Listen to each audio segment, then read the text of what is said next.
शस्त्रक्रियेचा पर्याय ठरते सिन्नरचं Shri Mahalakshmi pain relief centre. आयुर्वेदिक उपचारांना वाढती पसंती. जुनाट वेदनांवर जलद परिणाम. ग्रामीण भागातील रुग्णांना दिलासा. नाशिक जिल्ह्यातील सिन्नर तालुक्यातील चोंढी परिसरात कार्यरत असलेले Shri Mahalakshmi pain relief centre हे पर्यायी उपचार पद्धतींमुळे रुग्णांमध्ये विश्वासार्ह ठिकाण म्हणून पुढे येत आहे. आयुर्वेदिक थेरपीच्या माध्यमातून विविध प्रकारच्या वेदना व विकारांवर प्रभावी उपचार दिले जात असल्याने या केंद्राकडे रुग्णांचा ओढा वाढत आहे. या केंद्रात सायटिका, गुडघेदुखी, कंबरदुखी, सर्व्हायकल समस्या, अर्धांगवायू, दबलेल्या नसांचे विकार तसेच सांधे व मणक्यांच्या विविध तक्रारींवर उपचार केले जातात. विशेष बाब म्हणजे अनेक रुग्णांना पूर्वी शस्त्रक्रियेचा सल्ला देण्यात आला असतानाही येथे घेतलेल्या थेरपीनंतर त्यांना वेदनांपासून मोठा आराम मिळाल्याचे अनुभवातून समोर आले आहे. रुग्णांच्या प्रतिक्रियेनुसार काही प्रकरणांमध्ये अल्प कालावधीतच परिणाम दिसून येतात. 1 ते 2 सिटिंगमध्येच वेदना कमी होणे किंवा हालचालींमध्ये सुधारणा होणे यामुळे रुग्णांमध्ये या उपचार पद्धतीबद्दल विश्वास निर्माण होत आहे. यापूर्वी विविध ठिकाणी उपचार करूनही फरक न पडलेल्या रुग्णांना येथे सकारात्मक बदल जाणवत असल्याचे सांगितले जाते. केंद्राचे संचालक डॉक्टर मंगेश मवाळ आणि डॉक्टर गणेश भारती हे अनुभवी असून प्रत्येक रुग्णाच्या समस्येनुसार उपचाराची दिशा ठरवली जाते. तपासणी सेवा मोफत उपलब्ध असल्यामुळे सर्वसामान्य नागरिकांनाही ही सेवा सहज परवडणारी ठरत आहे. सिन्नरमधील मुख्य शाखेसोबतच पुणे, शहापूर आणि मालेगाव येथेही या केंद्राच्या शाखा कार्यरत आहेत. त्यामुळे विविध भागातील रुग्णांना या उपचाराचा लाभ मिळत असून कमी खर्चात प्रभावी आरोग्य सेवा देणारे केंद्र म्हणून श्री महालक्ष्मी पेन रिलीफ सेंटरची ओळख निर्माण होत आहे. सारे पेशंट गुडघ्यानी त्रास, सायटिका असेल किंवा कमरेचे, गादीचे, मणक्यांचे असे भरपूर सारे आजार येते. तर त्यावेळेस आपण जास्त करून कायरोप्रॅक्टिककडे लक्ष दिलं होतं. आपण कायरोप्रॅक्टिकचा कोर्स केला त्यावेळेस. पण त्याच्यामध्ये मग आपण नॅचरोपॅथी पण यूज केली. आणि ज्यावेळेस पेशंटचे म्हणजे ज्यावेळेस पेशंट एकदा व्हिजिट करून गेले, दुसऱ्यांदा ज्यावेळेस पेशंटचे रिझल्ट ऐकले त्यावेळेस मलाच असं अनुभवलं की पेशंटचे रिझल्ट खूप छान आहे.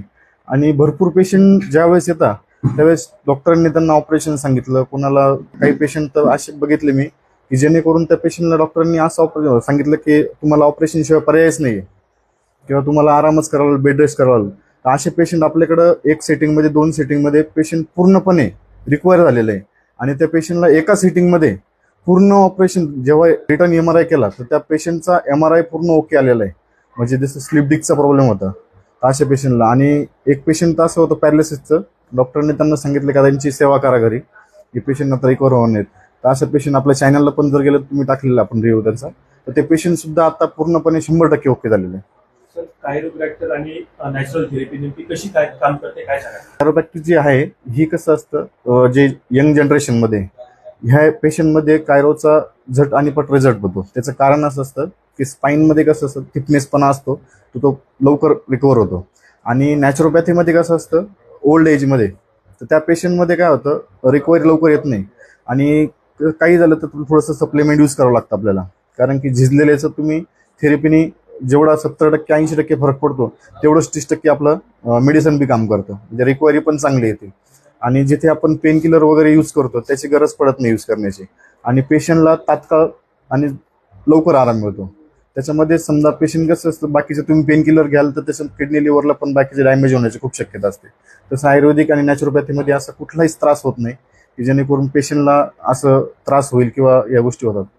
रुग्णांना जागेवर 70% आराम. हो, आपण तसं दिलेलंच आहे जागेवर 70% आराम. त्याचं रिझन बी असं आहे की प्रत्येक पेशंट आल्यानंतर सांगतोच की आम्हाला जागेवरती 70% पडला, कोणाला 80 पडतो. काही काही पेशंट असे पण येतात की त्यांना म्हणजे एकदा आल्यानंतर परत येण्याची पण गरज नाही पडत. पॅरालिसिस रुग्णांमध्ये सुधारणा कशी जाणवते? आता पॅरालिसिसचं कसं आहे माहिती आहे का, ज्यावेळेस पॅरालिसिस किती टक्केवरती किती जुना आहे याच्यावर डिपेंड असतं. आता समजा जर 6 महिने किंवा वर्षाचं जर पॅरालिसिस असेल तर ते पेशंट आपल्याकडे आत्तापर्यंत आल्यानंतर 3 सेटिंगमध्ये पॅरालिसिस पूर्ण 100% कव्हर झालेला आहे. आणि जर समजा 10 वर्ष असेल 15 वर्ष असेल तर त्या पेशंटला वेळ लागतो. कारण की आपण कसं म्हणतो एखाद्या लोखंड त्याला गंज चढतो तर ते डॅमेजपणा जास्त येतो. आणि जर नॉर्मल असेल तर ते लगेच पेशंट क्लिअर होतं. म्हणजे पॅरालिसिसचे पण रिकव्हरी फास्ट आहे, पण ते फक्त लवकर पेशंट इथपर्यंत आलं पाहिजे तर त्यावेळेस ते पेशंट आपल्याकडे 100 आणि 100% पेशंट क्लिअरच होतं. 3 सिटिंगमध्ये. सध्या युवकांमध्ये मानेचे, पाठीचे, कमरेचे आजार उद्भवत आहेत. बरोबर. काय मुख्य कारण आहे त्याला, काय सांगा? कसं आहे, आपलं बसण्याची पोझिशन किंवा आता सध्या काय जे IT चे विद्यार्थी वगैरे असतील ज्यांना ऑफिसचं कंटिन्यू काम आहे, तर त्या विद्यार्थ्यांना कसं असं कंटिन्यू लॅपटॉप वगैरे चालवणं, कंटिन्यू बसणं, तर आपण ती काळजी घेतली पाहिजे बसण्याची वगैरे, किंवा संध्याकाळी झोपताना आपण उशी किती लेवलने घेतली पाहिजे, काय कंडिशन घेतली पाहिजे, हे पण आपण डेली रुटीनमध्ये आपण ठेवलं पाहिजे. कारण काय होतं, आपण जेवढं कामाकडे लक्ष देतो तेवढं शरीराकडे पण लक्ष दिलं पाहिजे. आपल्या केंद्राची उपचार पद्धती इतर केंद्रापेक्षा कशी वेगळी आहे सर, काय सांगा? त्याच्यासाठी कसं आहे माहिती आहे का, आपण काय होतं, जे म्हणजे आम्ही कॉम्बो ट्रीटमेंट यूज करतो, जिथं आता फिजिओथेरपीमध्ये कसं असतं, प्रेशर जास्त नसतो आपल्याकडे. त्याच्यामध्ये कॉम्बो ट्रीटमेंटमध्ये आपण ज्यादली हार्ड ट्रीटमेंट करतो, जेणेकरून पेशंटला रिझल्ट फास्ट येईल असं. कारण की काय होतं, ज्यावेळेस पेशंट येतो त्यावेळेस प्रत्येक पेशंट सांगतं की नाही आम्ही अशी थेरपी केलेली आहे, बाहेर थेरपी केलेली आहे, पण मग पेशंटचं ज्यावेळेस स्टार्टिंगला येतो त्यावेळेस पेशंटची एनर्जी वगैरे राहते. ज्यावेळेस पेशंट रिकव्हरी होऊन येतो त्यावेळेस पेशंटची मानसिकता चेंज झालेली असते. ते सांगता बघ सर आम्ही ती थेरपी केली होती, पण त्यावेळेस आम्हाला एवढा म्हणजे फरक जाणवला नाही. मग हे असं कसं जाणवलं की आम्हाला तुमच्याकडे आल्यावर फरक जाणवलं. तर ही टेंडन्सी पेशंटच्या मनामध्ये असतं. आपण पेशंटला सांगतो की तुम्ही एकदा थेरपी घेऊन बघा किंवा उपचार घ्या आपल्याकडे, 100% तुम्हाला रिझल्ट भेटेल त्याचा. पुणे असेल, शहापूर असेल, तसेच आता चोंडी. आता आपल्या मेन जी ब्रँच ही चोंडीला आहेत, 2 नंबर शाखा पुण्यामध्ये आहेत, 3 नंबर शहापूरला असतं आणि 4 नंबर मालेगावला आहे. तर आता आपली जी शाखा चोंडीची, ही चोंडीला हप्ताभर असते, बुधवारी साप्ताहिक सुट्टी असते, बुधवारी बंद असतं. पुण्याला जे असतं ते बुधवारी असतं आणि पुण्याला 8:30 ते संध्याकाळी 6 वाजेपर्यंत आपला एक दिवस विजिट चक्कर असते. तिथे पण रिस्पॉन्स खूप चांगला आहे आपला, जेणेकरून काय झालं, पुण्याचे भरपूर पेशंट आपल्याकडे यायचं आणि त्यांची एक डिमांड होती की सर तुम्ही आम्हाला एक दिवस व्हिजिट द्या, कारण की आमच्याकडे भरपूर पेशंट आहे. आणि खास पुणेकरांसाठी आपण ह्या गोष्टी केलं की त्यांचं म्हणणं असं आहे की सर्वसाधारण लोक येऊ शकतात, पण ज्यांच्याकडे येण्याचे साधन नाहीये आणि इथपर्यंत येण्याचा 10 ते 12 हजार रुपये खर्च होतो, तर अशा पेशंट ते म्हणजे आम्ही कसं येणार तिथपर्यंत, आम्हाला ट्रीटमेंटची गरज खूप आहे. मग त्यासाठी आपण एक दिवस ठेवलं. तसंच शहापूरला पण आपलं शनिवारी असतं 8:30 ते 6 आणि मालेगाव पण बुधवारी असतं 8:30 ते 7:30. माझं नाव गणेश माधव भारती. आम्ही चोंडीची महालक्ष्मी सेंटरची मंगेश मावळ आणि गणेश भारती आम्ही दोघं मिळून चालवतो.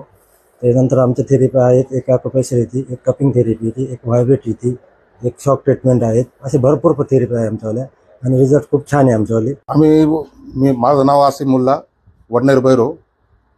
मी महालक्ष्मी थेरपीला आलो होतो.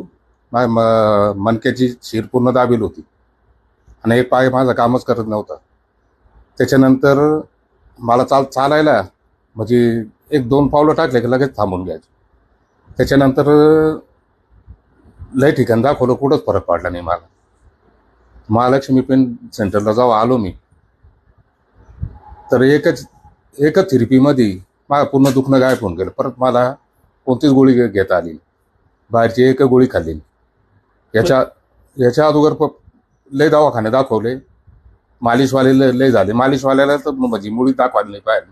मालिश शिकवायला कधीपासून त्रास होतो तुम्हाला? मला हे कमीत कमी 2 वर्षापासून त्रास होतो. पूर्णपणे बरोबर आता एकदम क्लिअर आहे. म्हणजे आता मी 4 किलोमीटर चालू शकतो. मी हनीफ फत्रबाई शेख वाळकी, तालुका राहता, जिल्हा नगर.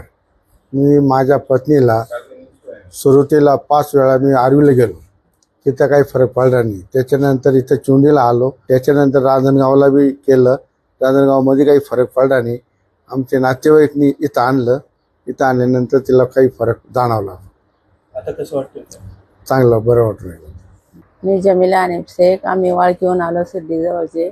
मला खूप त्रास आहे, दवाखाने खूप केले, मालिश केली, परत थेरपी पण केली, ते ॲक्युपंक्चर केलं, पण आता इकडे आले तर मला थोडं बरं वाटू राहिलं. काय त्रास होता तुम्हाला? पाठीचं मानकं दुखतं, पाय दुखतं, एक हात एकदम काम नाही करीत, मान काम नाही करीत, मागं वळून फिरून पाहता येत नाही, खूप ठणक लागत, झोप नाही येत. मग मला 2 वर्षापासून त्रास आहे. आता कसं वाटतंय? आता बरं वाटू राहिलं. दवाखान्यात गेलो, मालिश केली, मनके डॉक्टरकडे गेलो, हाडात डॉक्टरकडे गेलो, संपूर्ण इलाज केले भरपूर.